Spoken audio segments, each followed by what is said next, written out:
Qué buen tiempo. Gracias al Señor por el tiempo que nos está dando hoy y por darnos el privilegio de ser testigos de esos bautizos. Espero que aquellos que no lo han hecho,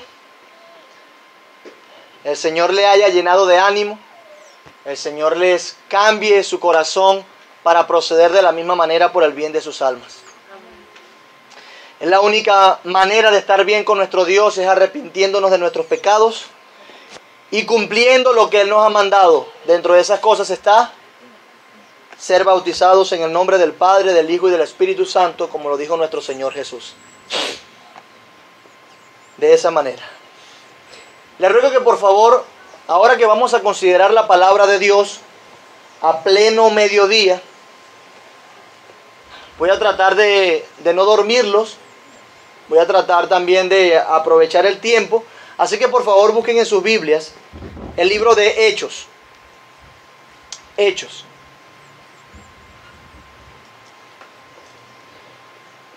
Hechos capítulo 2.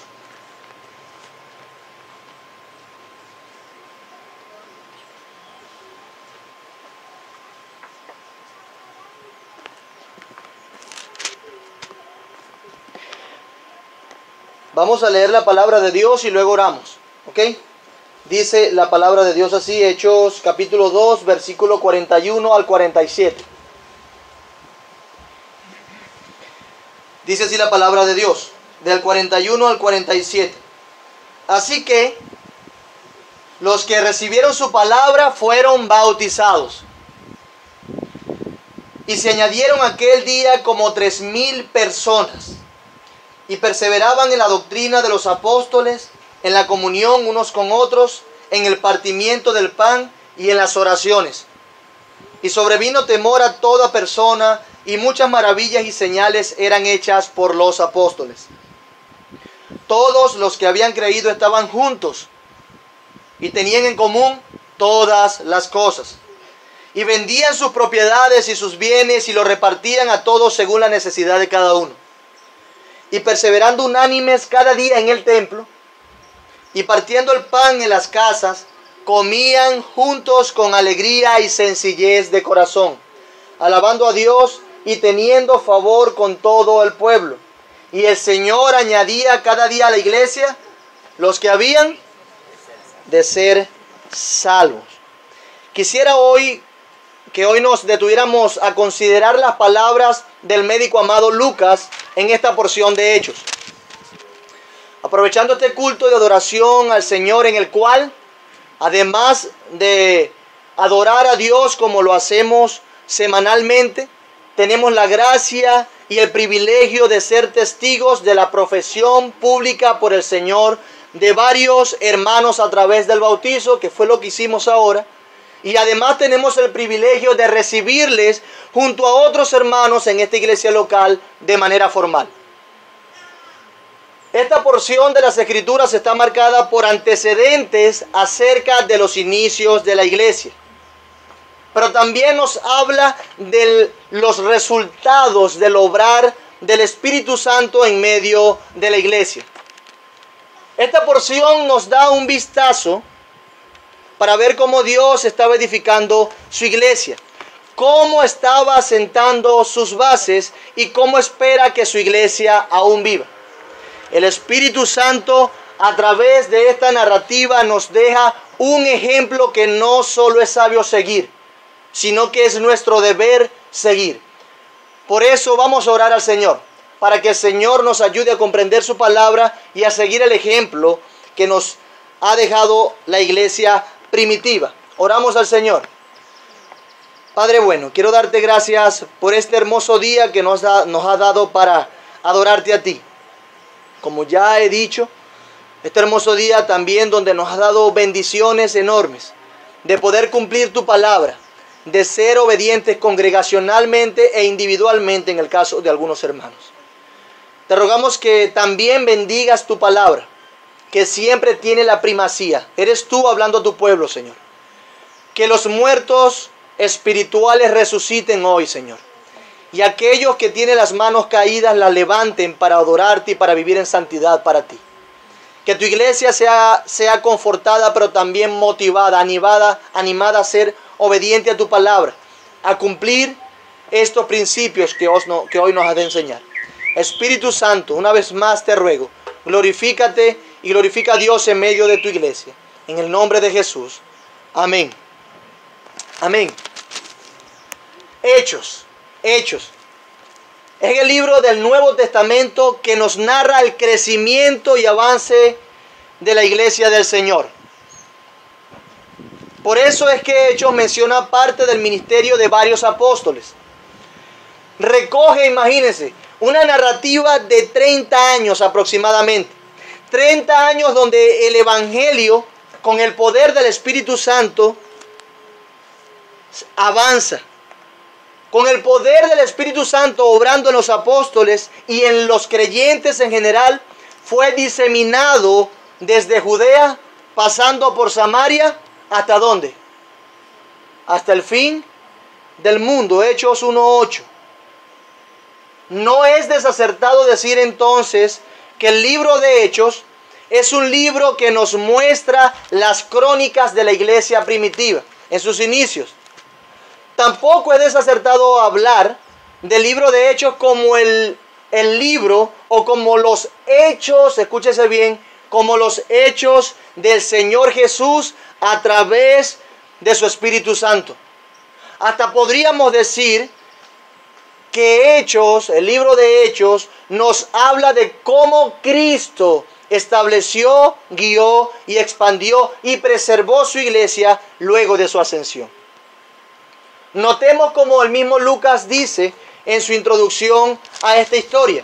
En el primer capítulo, versículo 1, dice: en el primer tratado, oh Teófilo, hablé acerca de todas las cosas que Jesús comenzó a hacer y enseñar. Había ya un primer tratado. ¿Cuál era ese tratado? Lucas. Lucas escribió el Evangelio de Lucas y luego escribió Hechos, destinados para la misma persona. ¿Ok? Él quería, y era el propósito también, como lo dice Lucas, de enseñarle las cosas como sucedieron, para que también le sirviera en su vida espiritual, para que también fuese confirmado en la fe. Él dice que estaba enseñando o escribe en su libro las cosas que Jesús comenzó a hacer y a enseñar hasta el día en que fue recibido arriba, hasta el día que ascendió. Después, Jesús asciende después de haber dado mandamientos por el Espíritu Santo a los apóstoles que había escogido.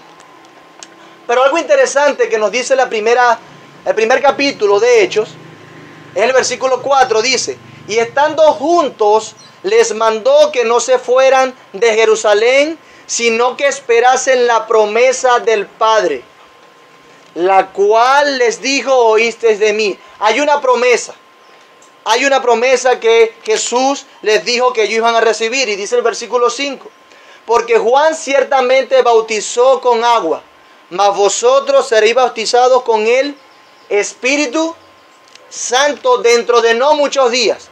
¿Cuál era la promesa? El Espíritu Santo.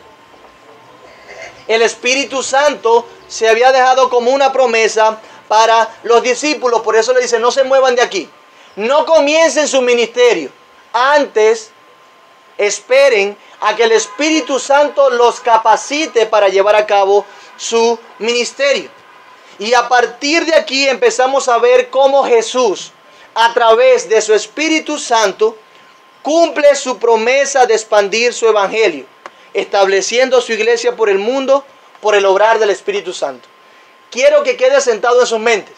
Algunos dicen que Hechos debería llamarse Hechos del Espíritu Santo y no Hechos de los Apóstoles.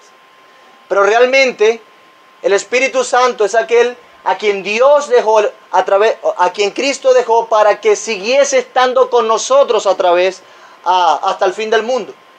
¿Jesús está hoy con su iglesia? Sí. ¿A través de quién? De su Espíritu, de su Espíritu Santo. Y así fue que Él obró en la expansión desde Jerusalén hasta Venezuela, hasta ahorita. 2000 años de historia y la iglesia ha crecido hasta Venezuela. Y Jerusalén está lejos, créanme, está muy lejos. Entonces, vemos entonces cómo luego de consumar Jesús su obra en la cruz, Siguiendo más adelante, vemos cómo Él asciende, cómo Él cumple sus promesas. Y ahora en el libro de Hechos podemos encontrar cómo Cristo sigue actuando en su iglesia. En un sentido, Hechos nos muestran aquello que dijo Jesús, que las puertas del Hades no prevalecieron contra la iglesia. Nos los muestra. Vemos también en Hechos qué era lo que significaba que los discípulos recibieran el poder o recibieran poder cuando viniera sobre ellos el Espíritu Santo. Sabemos lo que pudieron hacer los discípulos por causa de Cristo. Fueron capacitados por el Espíritu Santo. Sabemos cómo la iglesia fue equipada por el Espíritu para seguir en la avanzada, una avanzada del reino de Dios aquí en la tierra. ¿Solo lo hubiesen podido hacer? No. El Espíritu Santo debía capacitarlos, como nos ha capacitado a nosotros ahora. Los beneficios de la narración de Lucas no son meramente informativos, ¿ok? No solamente quiere informarnos. Corremos ese riesgo cuando leemos libros narrativos, no solamente nos informa. Y nos informa bien, eso es una verdad. Pero también tenemos beneficios o vemos fruto de Lucas en Hechos que nos inspiran. Nos inspiran a nosotros como iglesia ahora. Además, no solo nos llena de ánimo leer el libro de Hechos, sabiendo que el Espíritu Santo obra con nosotros también, sino que también Lucas nos deja principios para nosotros poder conducirnos como iglesia. Y eso es algo que debemos notar. Nos motiva, nos deja principios para ser motivados y amonestados por los resultados del obrar del Espíritu Santo de Dios en la comunidad de creyentes desde sus inicios. El libro de Hechos nos beneficia al darnos luz hasta de los peligros que enfrentamos y que vamos a enfrentar, los peligros que padeceremos cuando estamos involucrados en esta gran empresa de Dios. La Biblia enseña que el que quiera vivir piadosamente padecerá persecución. También nos da luz acerca de esos peligros que vamos a enfrentar. Entonces, Hechos también nos llena de esperanza. Mucha esperanza, recordándonos que así como Cristo obró en aquellos tiempos, Cristo a través de su Espíritu Santo sigue comprometido en que su reino avance. Él quiere que su reino siga avanzando. De manera que nos sigue respaldando a nosotros también. A través de su Espíritu Santo. Y hoy estamos siendo testigos y fuimos testigos de eso. Bautizando a algunos hermanos. Las puertas del Hades no prevalecerán contra su iglesia. Y hoy tenemos un testimonio de eso. Y damos gloria a Dios porque en su soberanía e inmensa gracia tiene a bien respaldarnos a nosotros con su Espíritu Santo. Hermano, no estamos solos. Cuando tú estás predicando el Evangelio, Cristo está contigo y su Espíritu Santo te ha capacitado. Amén. Estamos capacitados para hacer su obra. Bendito sea el Señor por eso. Pero debemos seguir aprendiendo. Por eso es que hoy quiero que echemos un vistazo a esta porción de Hechos. Quiero que echemos un vistazo allí. Creo que es importante que lo volvamos a leer. Vaya conmigo al versículo 41 del capítulo 2. En adelante. Dice así. Así que los que recibieron su palabra fueron bautizados. Y se añadieron aquel día como 3,000 personas. Aquí estamos un promedio de ¿cuánto? De 100. Muchos. Bueno, en ese tiempo se añadieron a la iglesia como 3,000. Hoy se están añadiendo 11 personas. Como 3,000 personas se añadieron. Y perseveraban ¿en qué? En la doctrina de los apóstoles. ¿En qué más? En la comunión unos con otros, en el partimiento del pan y en las oraciones. Y sobrevino temor a toda persona. Y muchas maravillas y señales eran hechas por los apóstoles. Todos los que habían creído estaban juntos y tenían en común todas las cosas.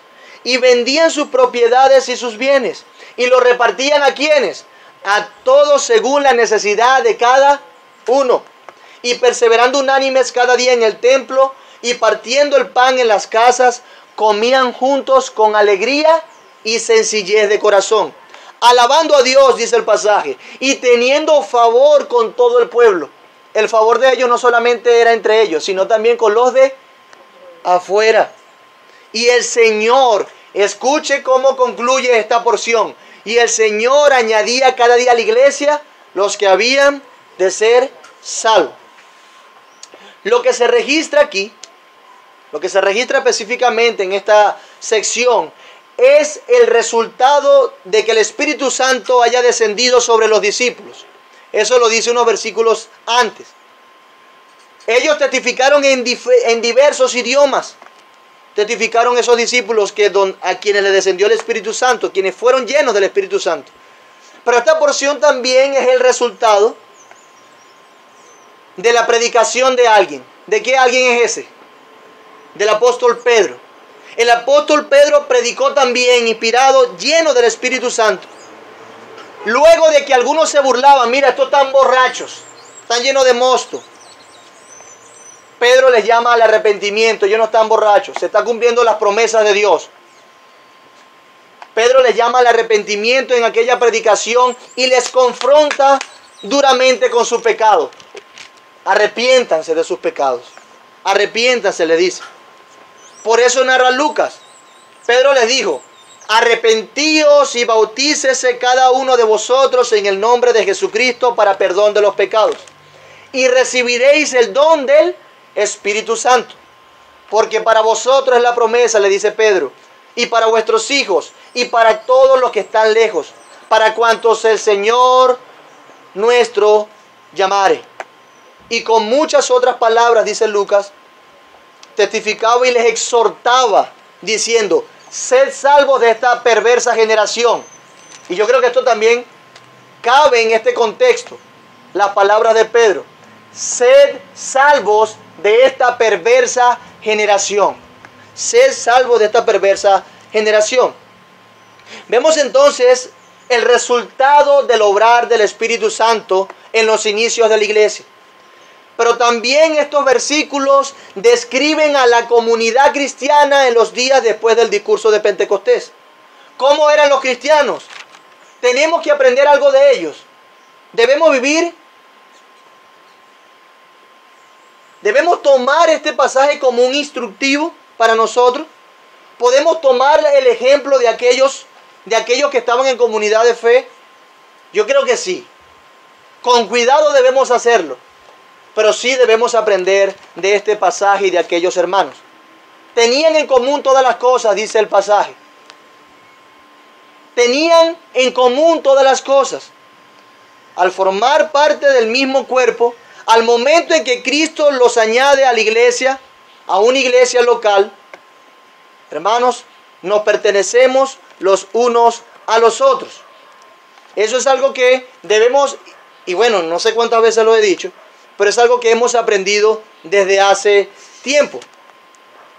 Pero para no perder más tiempo, vamos a considerar dos breves encabezados en este pasaje acerca de la membresía de la iglesia y acerca de la unidad de la iglesia.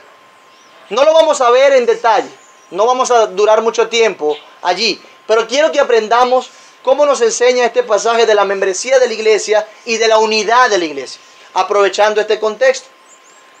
Lucas, en primer lugar, registra la vida en comunidad que llevaban estos hermanos como iglesia. Y una cosa de la que aprendemos es que ellos tenían la capacidad de diferenciar entre aquellos que pertenecían a la iglesia y aquellos que no.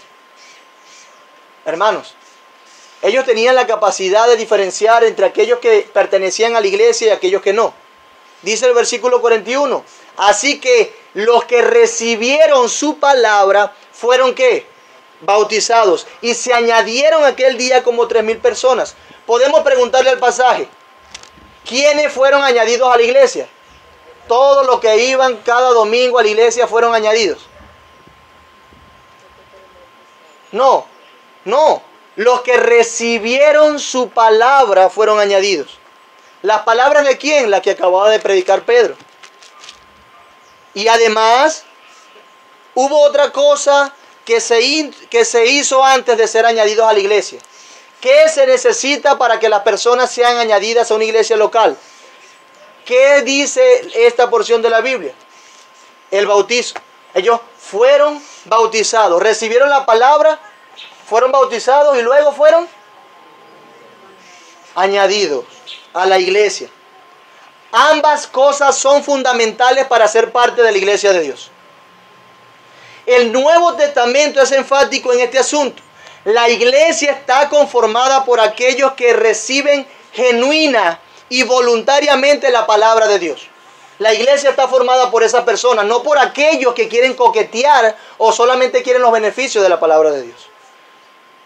Solamente aquellos que la reciben genuina y voluntariamente son los que muestran que han creído en Cristo. Y además demuestra que han recibido la palabra de Dios a través de ¿qué? Del bautizo. En obediencia a Dios, públicamente dicen: yo he recibido la palabra, creo en Cristo, me bautizo, como una profesión pública de esa fe.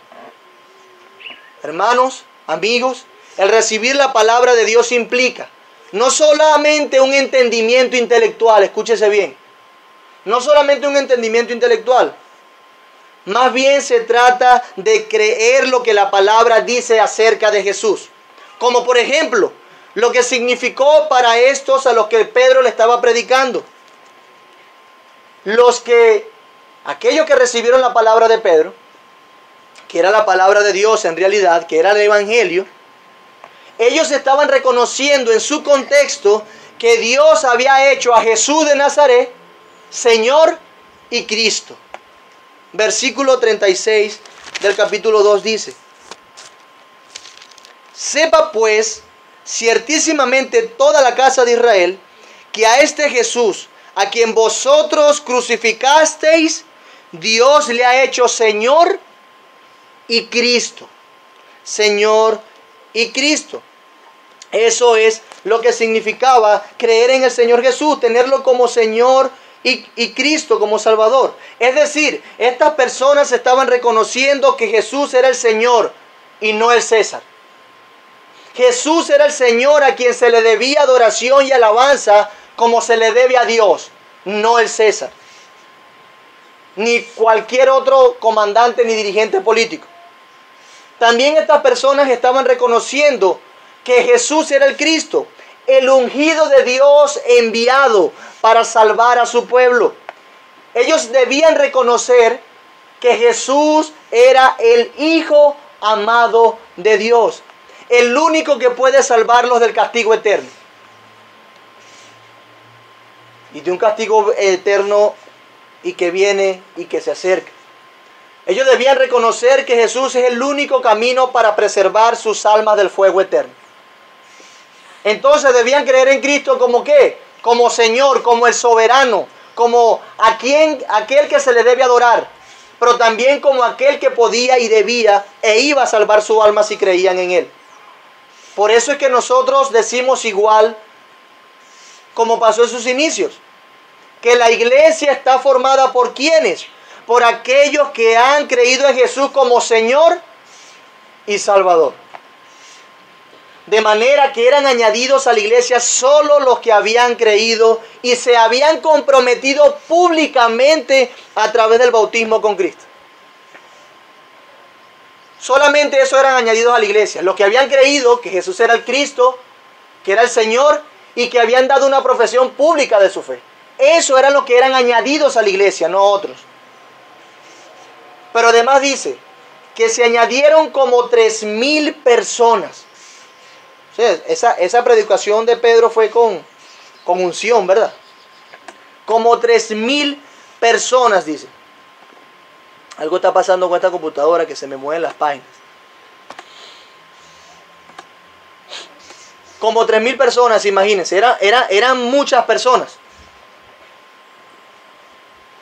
No podemos decir que ellos no hacían el esfuerzo de tener identificados, y escuche bien, y también enumerados aquellos que ahora pertenecían a la iglesia. Esta frase nos muestra cómo sí había una identificación y hasta una cuantificación de los que pertenecían a la iglesia.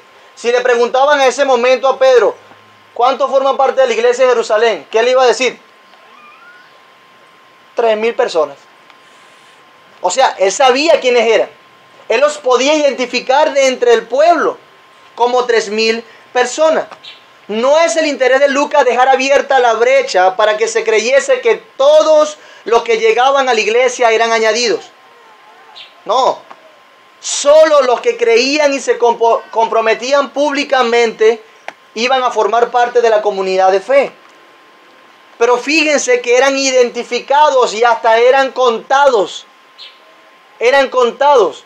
Por eso es que nosotros somos fieles creyentes en la doctrina de la membresía de la iglesia.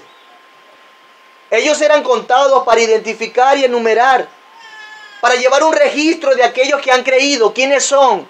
¿Quiénes forman parte de la iglesia? ¿Toda la población del Castaño? No, son estos 3,000 nada más. Bien sea escrito o no en una lista, la necesidad de identificación es clara. Había más de 3,000 personas allí. Solo o como 3,000 personas. Pero solo como 3,000 personas se añadieron a la iglesia. No todas las personas que habían escuchado la predicación de Pedro. Porque según el pasaje entendemos, según la cuantificación que da, que había más de 3,000 personas allí. Pero sabemos cuántos más o menos creyeron. ¿Cuántos? Como 3,000. No fueron todos los que escucharon el mensaje. No fueron todos los que vinieron 3 domingos a la iglesia. No fueron todos los que vinieron y le dijeron, sí, yo creo. No, aquellos que creyeron y hicieron una profesión pública de su fe. Esos fueron los que fueron añadidos a la iglesia. Solamente esas personas que fueron añadidas a la iglesia fueron beneficiados, como por ejemplo, de la vida en comunidad y de la participación de las ordenanzas. Solamente ellos. De los sacramentos. Solamente aquellas 3,000 personas. Solamente aquellos que dieron testimonio público de su fe y obedecieron a Dios en el bautismo. Ahora, si nosotros le preguntamos al resto del pasaje, ¿cómo también aquellas personas mostraron su compromiso y amor por el Señor? ¿Cómo aquellas personas solamente a través de creer, de recibir la palabra y ser bautizados?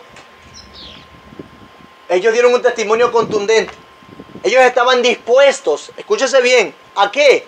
A vender sus bienes para satisfacer las necesidades de los demás.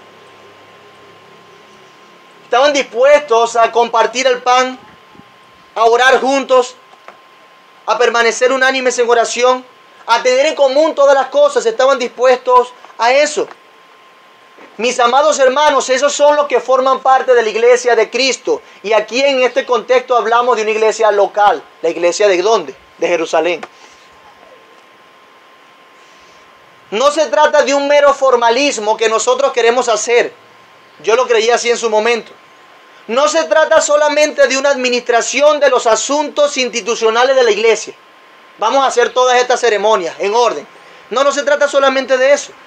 No se trata de mandamientos impuestos por hombres, como algunos dicen, hablando de la membresía, hablando del pacto de la membresía, hablando de la manera de hacer el bautismo. No se trata de eso. No se trata simplemente de una sencilla lista firmada. Se trata de ser fieles al Señor y a lo que el Espíritu Santo instituyó en su palabra. De eso se trata. Por eso es que estamos aquí y estamos haciendo eso. De eso se trata. Se trata de poder identificar a los que realmente han creído en que Jesús es el Señor y Cristo, estando dispuestos a morir por su causa, como lo estaban aquellos hermanos. Y aquellos que vamos a recibir formalmente hoy en la membresía, le preguntamos, hermanos, ¿ustedes están dispuestos a morir por Cristo? Entonces, son dignos de formar parte de la iglesia de Dios. Aquellos son los que forman parte de la iglesia. No aquellos que coquetean con la iglesia, que coquetean con Cristo. Solamente aquellos que tienen a Cristo como su Señor y le obedecen son los creyentes que forman parte de la iglesia. Solamente aquellos. Estando dispuestos a morir por su causa como lo estaban estos hermanos. Se trata de guardar el principio bíblico de que la iglesia está formada por los creyentes que se comprometen públicamente como una expresión de devoción y sujeción a Cristo y a su iglesia. Y a su iglesia, como lo están haciendo algunos hoy. Por eso nosotros hacemos todo esto. Por eso buscamos un bonito lugar. Es nuestro deseo honrar a Dios con esto. Es nuestro deseo. Es algo solemne y es un acto de adoración a Dios darle la importancia a esto de la membresía. Porque es Dios quien añade a su iglesia los que han de ser salvos. Es el mismo Señor Jesús. Entonces, si Él los añade, ¿cómo los recibimos? Debemos recibirlos bien, ¿verdad? Si es el Señor Jesús quien los trae a la puerta de la iglesia local y dice, Él va adentro también a formar parte de la iglesia, ¿cómo lo recibe usted? Con orden, con reverencia, porque el Señor está dando los creyentes, aquellos a quienes Él ha salvado. A quienes Él ha salvado. Versículo 47 dice, léanlo en su Biblia conmigo, por favor. No en voz alta, pero sígame allí. Hechos 2:47. Dice, alabando a Dios y teniendo favor con todo el pueblo. Y el Señor añadía cada día a la iglesia los que habían de ser salvos. Ahí vemos que hay que darle importancia a este asunto. Hay que tomarlo en serio. Adoramos a Dios cuando hacemos este solemne acto. Y llevamos a cabo todo este proceso porque es Dios quien los añade. Es un acto soberano de Dios la salvación de los pecadores. Es Él quien añade. Es Cristo quien salva. Cristo es el que salva. Es Cristo quien después de salvar añade a su iglesia. Añade a su iglesia, es el Señor. Él añade a la membresía de la iglesia a los que han creído. Y aquí es el contexto de una iglesia local, no a la iglesia universal, invisible. No, una iglesia local, la iglesia de Jerusalén. Hermanos, veamos que hay una relación estrecha entre la salvación que Cristo hace y el medio que Dios usa para salvar.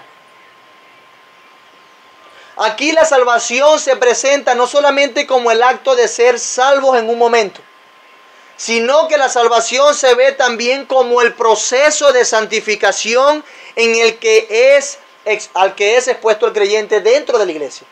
¿Nosotros estamos siendo santificados dentro de la iglesia? Sí, Dios nos está salvando cada día. De eso se trata. De eso se trata. De manera que no podemos decir que somos salvos sin comprometernos formal y públicamente con la iglesia de Cristo. No, yo creí, pero yo me congrego en televisión. No es necesario ir a una iglesia para yo decir que soy creyente. No, pero es que, bueno, yo creo a Dios, en Dios y creo a mi manera. Yo no necesito de más nada. No necesito esa religiosidad.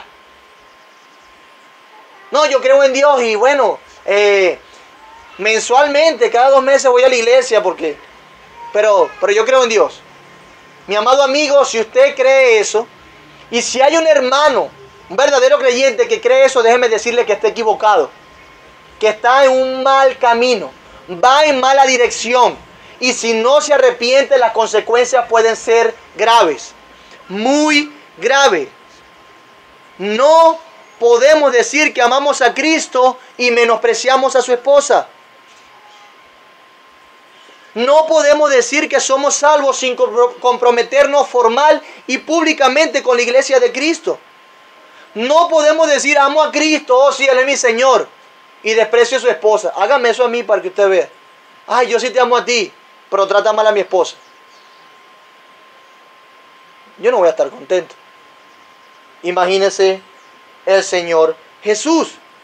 Dios utiliza a la iglesia como un medio de gracia para ayudarnos a perseverar, para ayudarnos en nuestra salvación. Fíjate cómo lo dice Lucas, los que habían de ser salvos. Como está la forma de ese verbo allí, habían de ser salvos. La membresía de la iglesia es el medio que Dios ha instituido para que la iglesia invisible, es decir, los creyentes, los elegidos, los salvos, le confiesen ante los hombres. ¿Tú formas parte de la iglesia invisible? Sí. ¿En qué congregación confiesas a Cristo? Es una buena pregunta. Juan Calvino, nadie puede tener a Dios como padre si no tiene a la iglesia como su madre. Nadie puede tener a Dios como padre si no tiene a la iglesia como su madre. Dios instituye a la iglesia para que sea un medio de santificación. Y creyente sin santificación, dice Hebreos, es un bastardo. Es decir, no forma parte realmente de la familia de Dios. Dios instituye a la iglesia para que sea un medio de santificación. ¿Cómo así? Bueno, es así porque solo los miembros en plena comunión de la iglesia disfrutan de todos los privilegios de ser miembros. Ellos gozan del privilegio de participar del bautismo y de la cena del Señor. Solo los miembros hacen esto. Y estos sacramentos son medios de gracia que Dios ha instituido para santificarnos. Solo ellos pueden elegir a su pastor, confirmar sus dones. Solamente ellos pueden confirmar los dones de sus líderes, que cuidan de sus almas. Solo los miembros gozan del cuidado pastoral. Solo ellos pueden votar en las asambleas de la iglesia.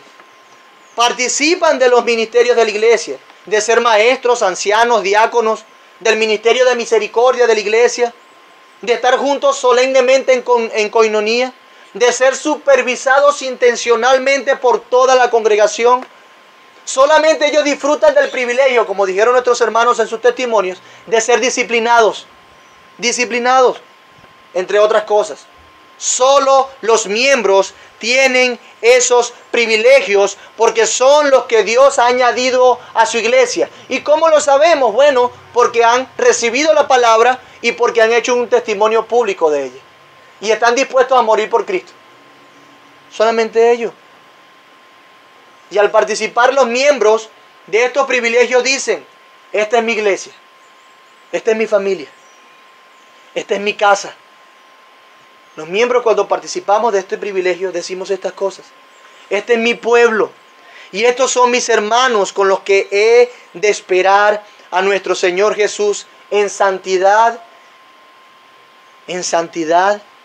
y con los que compartiré la eternidad adorando a Dios en su presencia, disfrutando de Él. Solamente los creyentes pueden decir eso. Así que yo no meramente o no solamente asisto a la iglesia, yo soy parte de la iglesia. Una persona que dice que es creyente y Dios le ha salvado, anhela ser parte de la iglesia. No puede vivir independientemente de una iglesia. Algo está mal si no lo desea. Algo está mal. Entonces podemos aprender estas cosas acerca de la membresía de la iglesia con este pasaje. Y vemos estos principios también en la narración de Lucas. Pero vamos a hablar de nuestro segundo encabezado acerca de la unidad de la iglesia. Unidad. Aprendemos algo en este pasaje acerca de la unidad. Hay varias palabras y frases que aluden en este pasaje a la unidad. Por ejemplo, comunión, dice este pasaje, la palabra aparece allí. Juntos, ¿verdad? Aparece. Tenían en común también, esa frase aparece. Dice la palabra unánimes. Y también dice aquella frase, y lo repartían según la necesidad de cada uno. Hermanos, tamaña responsabilidad la unidad de la iglesia. Sí, tamaña responsabilidad. Duro de alcanzar eso. El Señor nos está ayudando, ¿verdad? Pero duro alcanzarlo. Lleno de lágrimas, de sudor, de tristezas, de anhelo por apegarnos a la palabra de Dios a pesar de la dificultad. Duro alcanzar eso. Por eso el Señor Jesús, en aquella oración sacerdotal, pidió al Padre porque su pueblo fuese uno, así como ellos son uno. Señor, que sean uno así como tú y yo somos uno. ¡Wow! Hermanos, sabemos lo que implica que el Hijo es uno con el Padre y con el Espíritu Santo. Sabemos esa unidad y ese amor intratrinitario. Bueno. Él oró para que nosotros tuviésemos ese tipo de unidad. Y estamos haciendo algo por eso. Debemos hacerlo. Jesús oró por eso, para que fuésemos uno en amor y santidad. Hace 2000 y algo de años Jesús ora para que esta iglesia local fuese una, en amor y santidad. Santifícalos en tu verdad, tu palabra es verdad. Pero algunos pretenden promover la unidad a costa de la verdad. Promueven más bien un sincretismo.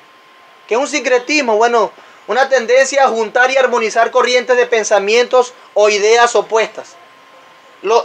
Es opuesto, no importa, vamos a juntar eso por amor a la unidad. Algunos pretenden también promover la unidad a costa de la verdad a través de un ecumenismo dentro de las mismas iglesias. Es decir, promueve la unidad en detrimento de la verdad. Hermanos, pero no puede existir unidad si no hay algo que realmente una. No puede existir unidad si no hay algo que realmente una, que junte. No se puede promover la unidad solamente por querer estar juntos y en virtud de la unidad. Eso es como tener fe en la fe. No, vamos a estar unidos por amor a la unión. No, debe haber algo que nos una. De hecho, los concilios que se hicieron en los próximos siglos, después que los apóstoles murieron, esos concilios no se hicieron para tener ecumenismo y para promover la unidad en el pueblo de Dios. No, se hicieron esos concilios para definir la verdad y en virtud de la verdad promover la unidad. Si había alguien que no estaba de acuerdo con esa verdad, lo llamaban hereje y no forma parte de la iglesia.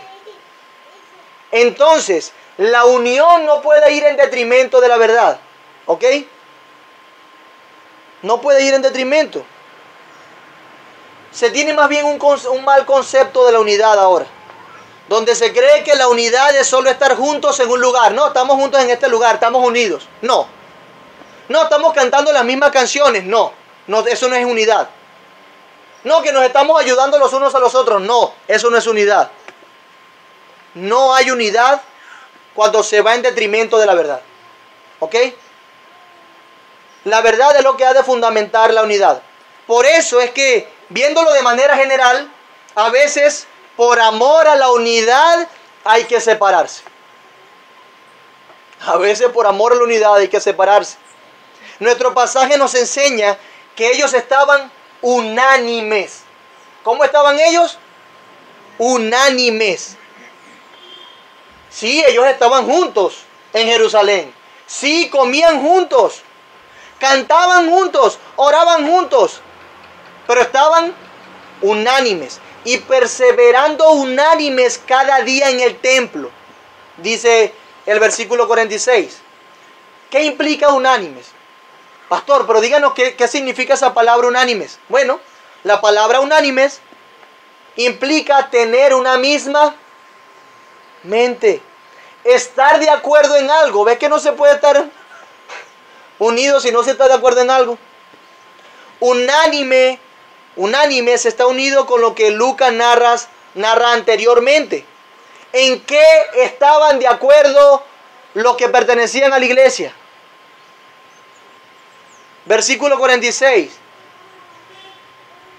Bueno, el 46 no, luego del 46 dice la palabra de Dios, y perseveraban en la doctrina de ¿quiénes? De los apóstoles, en la comunión unos con otros y en el partimiento del pan y en las oraciones. ¿Qué le daba a esta iglesia una misma mente? La doctrina de los apóstoles. ¿Estaban de acuerdo con qué? Con lo que los apóstoles habían enseñado. era la verdad. Esa era la verdad. La verdad es lo que Jesús nos enseñó y encomendó a través de ¿quién? De los apóstoles. En eso era lo que consistía estar unánimes. Y ellos insistían en eso, en estudiar y practicar todo lo que los apóstoles les habían mandado. El Espíritu Santo los estaba guiando a eso. Dice que perseveraban. ¿Qué es perseverar? Persistir, permanecer constantemente en algo. Se quedaban allí constantemente, ¿en qué? Perseveraban en la doctrina de los apóstoles. En la doctrina de los apóstoles. También dice que esa doctrina de los apóstoles es lo que aprendían, uno, pero también era lo que se esforzaban en practicar. Bueno, por eso dice el pasaje, en la comunión unos con otros, en el partimiento del pan y en las oraciones. La expresión práctica, escúchese bien, la expresión externa de la comunión se veía en las relaciones que tenían, en comer juntos, en amonestarse unos a otros, en orar unos por otros. Mis amados hermanos, por eso es que nosotros somos confesionales. Y por eso que los hermanos dicen, me adhiero a la Confesión de Londres de 1689. Porque ese documento resume la verdad en que nosotros creemos. ¿Y qué hace ese documento? Nos da unidad. No podemos estar unidos creyendo cada quien lo que le dé la gana aquí de Cristo y de la Trinidad y lo que sea. No, no hay unidad así. Debemos creer lo mismo. Debemos creer, por eso es que somos confesionales. Por eso es que es sumamente importante que nos reunamos a permanecer en oración delante de Dios. Muestra que estamos juntos, deseamos las mismas cosas como iglesia. Muestra que le rogamos a un mismo Dios, que dependemos todos del mismo Padre. ¿Para dónde va esta iglesia? Bueno, en oración nos ponemos de acuerdo, vamos para allá y oramos todo por eso. Tenemos una misma mente y caminamos hacia eso. Unidad, por lo que oró Cristo. Este pasaje exalta la unidad que tenían estas personas. Estas reuniones o la reunión de estos hermanos estaban fundamentalmente en permanecer en la doctrina de los apóstoles. Lo que ellos hacían, lo que hablaban, de lo que se reían, lo que discutían estaba fundamentado en la doctrina de los apóstoles. No es que se reunían siempre a tener una escuela dominical. Bueno, vamos a reunirnos, llama al pastor para la escuela dominical aquí. No. Sino que sus prácticas eran consistentes con los que creían. Sus conversaciones, sus opiniones, sus chistes eran consistentes con la doctrina de los apóstoles. Si algo está en oposición a lo que Cristo ha enseñado a través de los apóstoles, no es digno de hablar o de practicar o de hacer. No es digno. No promueve la unidad, no solamente entre nosotros, sino entre nosotros y el Señor cuando dejamos de un lado la verdad. Escúchese bien, la cuestión aquí es que la fe de ellos, lo que creían, informó su cosmovisión, su manera de ver todo. Informó y educó sus prácticas. Ellos hacían lo que estaba de acuerdo a ¿qué? A la doctrina de los apóstoles. Por eso es que en resumen Lucas señala estas cosas. Pero vamos a ver unas implicaciones. ¿Qué implicaciones tiene ser miembro de una iglesia y promover su unidad? ¿Qué implicaciones tiene?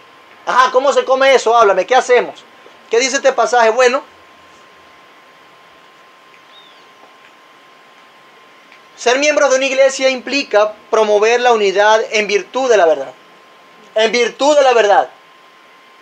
Escúchese bien, aquellos que van a ser miembros hoy. Promover la unidad.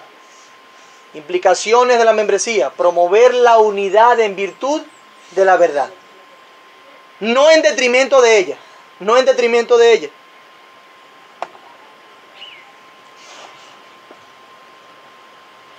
Aunque cuando nosotros querramos promover la unidad, muchas veces se resulte en separación. ¿Cómo? Bueno, hermano, estás creyendo algo equivocado. La Biblia enseña esto, fíjate. No, que no. Con 2 personas, 3 personas, hermano, estás creyendo algo equivocado. Mira, arrepiéntete, ven. No. Se lleva a la iglesia. Hermano, ven, arrepiéntete. La Biblia enseña esto, estás creyendo algo equivocado. No. ¿En qué se resulta? En la separación de ese individuo por creer cosas que no son bíblicas. Pero nosotros, por querer promover la unidad en virtud de la verdad, es necesario. Dios te bendiga. Ve a un lugar donde te sientas más cómodo. Aunque tenga ese resultado. Cuando aún tú le amonestas por propios pecados, y en eso consiste la disciplina. Esa unidad es recordada y promovida en las diferentes prácticas de la iglesia. ¿Sí? En las diferentes prácticas. En el bautismo. Allí somos introducidos simbólicamente al cuerpo universal de Cristo y formalmente y externamente al cuerpo local de Cristo. A través del bautismo llega a ser parte, a estar unido con Cristo y con los que forman parte del cuerpo de Cristo. Versículo 41. También la participación de la Santa Cena. Allí se exalta el sacrificio de Cristo en la cruz, tomando nuestro lugar. Donde tal sacrificio llega a ser el fundamento de nuestra unión con Dios en santidad, en justicia, y promueve la unión al participar todos del cuerpo de Cristo en la cruz, al comer del pan de vida y participar de su sangre que quita el pecado que una vez nos separó de Dios. Implicaciones de la membresía: participar del bautizo, participar de la cena del Señor. Pero también una implicación de la membresía es la reprensión. La reprensión. Tal unidad implica que todos estamos de acuerdo con lo que la Biblia dice del pecado. De manera que todos vamos a tomar una postura misericordiosa pero firme frente al pecado. Entre nosotros mismos. Y más aún en frente de la impenitencia. Frente a la falta de arrepentimiento, nos unimos para tratar alguna situación por el bien del alma de los hermanos y por el bien de la santidad de la iglesia, para promover la unión como miembros de una iglesia. Hermano, porque cuando tú eres cristiano hay expectativas de transformación. Aquellos que llegan a ser parte de la iglesia se espera que hayan sido transformados por Cristo. Porque es Él el que los salva, el que soberanamente los añade. Su Espíritu Santo ha de obrar en esa persona que entiende que es creyente. Pero si no obra para santificación, entonces ¿qué hay dentro de él? Se pone dudosa la cosa. Muy dudosa. Muy dudosa. Dice el versículo 43 que el pueblo se llenó de temor. Dice el versículo 43. Al ser expuestos a la predicación, respaldada por el Espíritu Santo, se llenaron de temor. Y eso precisamente debe seguir sucediendo entre nosotros. El temor a Dios y a su palabra debe ser algo que arrope nuestros corazones cada vez que somos expuestos a la predicación de Dios. Por eso que cuando estamos escuchando la palabra de Dios no debemos estar o con la mente en otro lado. No, debemos estar concentrados en que Dios está hablando a su pueblo. Y su pueblo, cuando bien escucha la palabra de Dios, teme. El temor a Dios y a su palabra debe ser algo que arrope nuestros corazones cada vez que somos expuestos a la predicación. Y ese temor también debe unirnos. Debe unirnos en la misma lucha y en la misma búsqueda de santidad. Yo temo a Dios, estoy pecando por esto, o temo porque estoy pronto a pecar por esto. Yo también, mi hermano, vamos a luchar juntos contra el pecado. Debe unirnos ese temor. Pero también implica esto de la membresía y promover la unidad, que estamos juntos como iglesia en llevar nuestras necesidades. Es decir, la necesidad de tu hermano ahora va a ser tuya. Y tu necesidad va a ser la de tu hermano. Negarse, amar, negarse a sí mismo, amar y amar más. Las precariedades de otros son las nuestras. Claro está, estas palabras tienen su contexto. No nos dice que debemos vender todas las cosas, todos nuestros bienes, no nos lo dice. Pero sí nos dice, vea lo que sí nos dice, que el obrar del Espíritu Santo en su iglesia nos hace capaz de eso si es necesario. Si es necesario que yo venda alguna de mis bienes por el bien de un hermano que lo necesita o de algunos, estamos dispuestos a negarnos por el bien de otros. Si es necesario. Ellos tenían en común todas las cosas. Formaban parte del mismo cuerpo. Cuando Cristo los añade, se incluyen en el cuerpo de Cristo, en la iglesia local. Hermanos, nos pertenecemos los unos a los otros. Nos pertenecemos los unos a los otros. Nos debemos los unos a los otros. Nos debemos. Hay que rendirnos cuenta los unos a los otros. Somos parte de los unos de los otros. Somos responsables los unos de los otros. Hermanos, somos personalidades públicas en nuestra iglesia local. Cualquier intento de privacidad, de intimidad y aislamiento extraño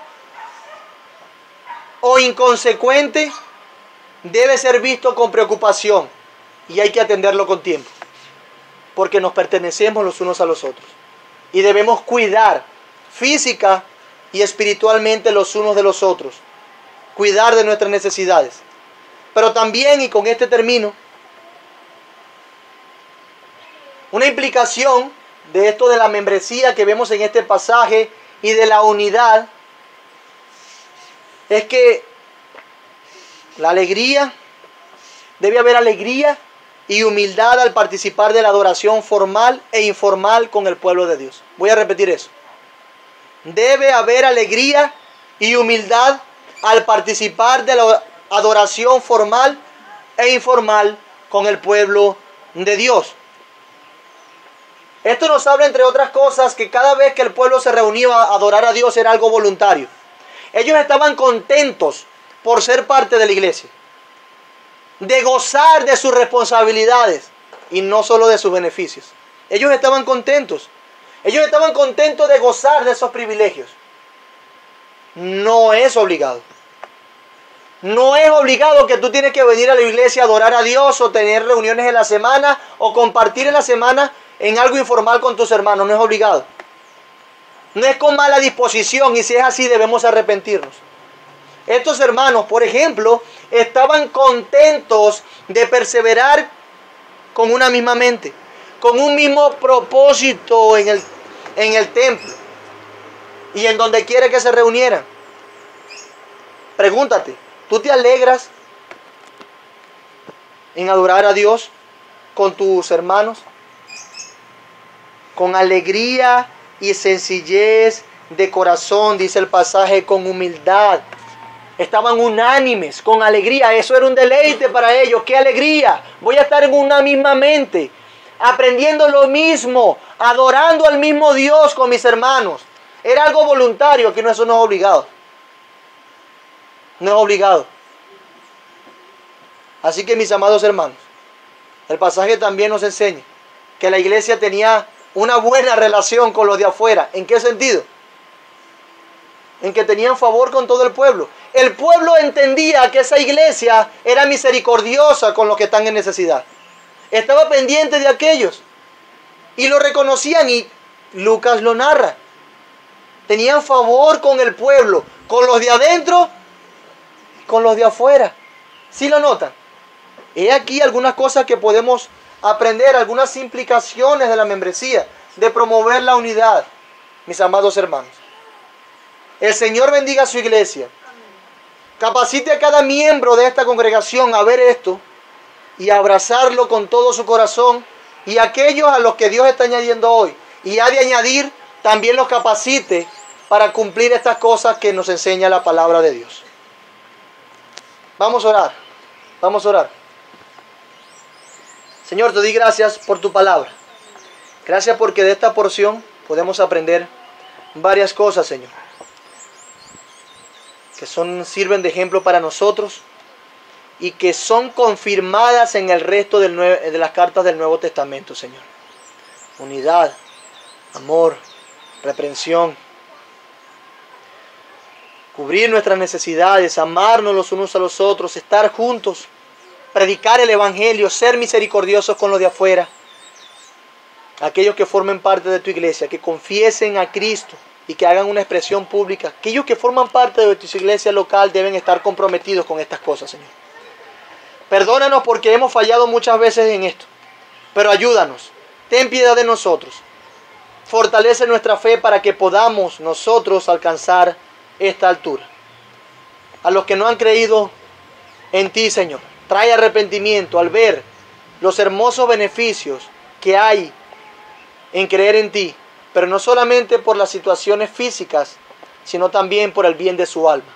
Hay un beneficio enorme en creer en ti, Señor, y es que preservarás nuestra alma por siempre a tu diestra. Oh Señor, gracias. Trae salvación, te lo ruego, en Cristo Jesús. Amén.